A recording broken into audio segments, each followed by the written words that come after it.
کچھ لوگ اللہ رب العالمین کی بارگاہ عالیہ میں تو بڑے وہ معزز ہوتے ہیں، لیکن دنیا والے اپنی اسے حقارت کی نگاہ سے دیکھتے ہیں، شاید اس وجہ سے کہ ان کے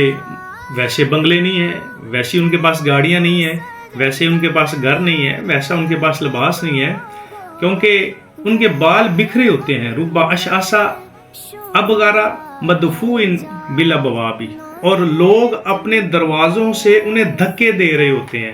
کیونکہ لوگ انہیں کم تر سمجھتے ہیں، اس لیے ہم انہیں وہ عزت اور مقام دیتے نہیں، ہوتے تو وہ اللہ والے ہیں، ایسے وہ چرسی اور بنگی لوگ نہیں ہوتے، لیکن وہ بالکل خالصتاً اللہ رب العالمین کے نیک صالح بندے ہوتے ہیں، لوگوں کی طرف ان کا دھیان نہیں جاتا اور لوگ ان کو عزت کی نگاہ سے نہیں دیکھتے۔ تو رسول اللہ صلی اللہ علیہ وآلہ وسلم نے فرمایا لو اقسم علی اللہ لبرہ،